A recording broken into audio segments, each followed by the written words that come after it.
मित्रांनो नमस्कार. आज प्रजासत्ताक दिनाच्या प्रथमतः सर्वांना शुभेच्छा.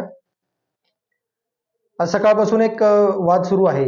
नाशिकचे पालकमंत्री तथा राज्याचे मंत्री गिरीश महाजन यांनी आपल्या भाषणामध्ये भारतरत्न डॉक्टर बाबासाहेब आंबेडकरांचे नाव घेतले नाही, त्यामुळे एक पोलीस महिला भगिनी हिने आपला राग व्यक्त केला. महाजन यांनी ती गोष्ट मुद्दामून केली किंवा अनावधानाने राहून गेली, ती गोष्ट अलहिदा आहे. आपण थोडी वेळ ती बाजूला ठेवू.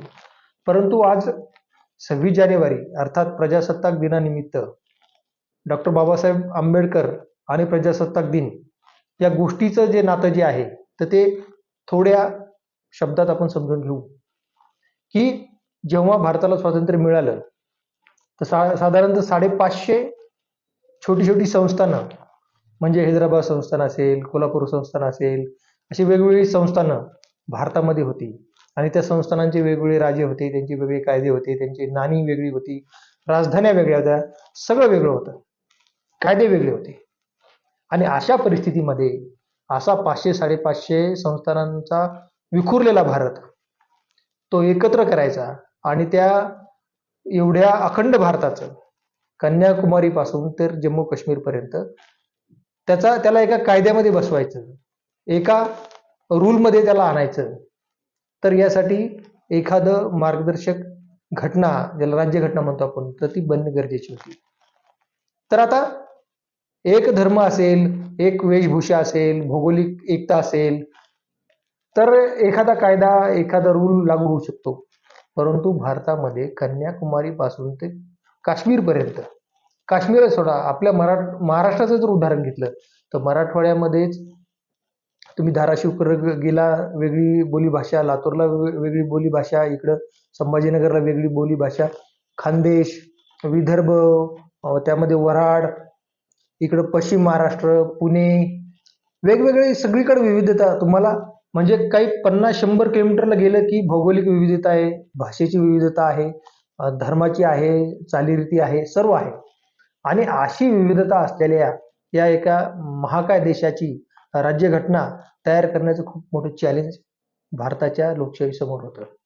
आणि त्यामुळं 47ला स्वातंत्र्य मिळून नंतर साधारणतः 3 वर्ष लागली की भारताला संविधान मिळालं आणि भारत प्रजासत्ताक झाला. तर ह्या प्रजासत्ताक भारत करण्यामध्ये डॉक्टर बाबासाहेब आंबेडकरांचं खूप मोठं योगदान आहे. कारण की घटना समिती, संविधान सभा हे ज्याला माहिती आहे तो डॉक्टर बाबासाहेब आंबेडकरांचे नाव विसरू शकत नाही. आणि ही मित्रांनो, ही जी घटना समिती होती, जी राज्यघटना बनवण्यासाठी, या घटना समितीने एकूण 60 देशांच्या संविधानाचा अभ्यास केला. आणि या घटना समितीची मसुदा समिती जी होती त्याचे अध्यक्ष, ड्राफ्ट कमिटी जी होती, तर त्याचे डॉक्टर बाबासाहेब आंबेडकर होते. त्याच्यामध्ये मजेशीर गोष्ट अशी आहे, कायद्याचा विद्यार्थी म्हणून मला भरपूर काही ते जाणून घेता आलं किंवा आपण नेहमीच ते जाणून घेत असतो. तर डॉक्टर बाबासाहेब आंबेडकर आणि इतर असे 7 सदस्य त्या मसुदा समितीमध्ये होते. आणि मित्रांनो, 60 देशांचं संविधान, बऱ्याच लोकांना आपल्या देशाचे संविधानाचे 4 ओळी सुद्धा माहिती नाहीत, परंतु डॉक्टर बाबासाहेब आंबेडकरांनी 60 देशांचं संविधान अभ्यासलं. आणि या 7 लोकांची जी मसुदा समिती होती, ती मसुदा समितीमधले एक जण अमेरिकेला निघून गेला, एक जणाचा मृत्यू झाला, एका जणाने राजीनामा दिला, आणि उरले 2 जे होते तर ते दिल्लीच्या बाहेर राहत होते.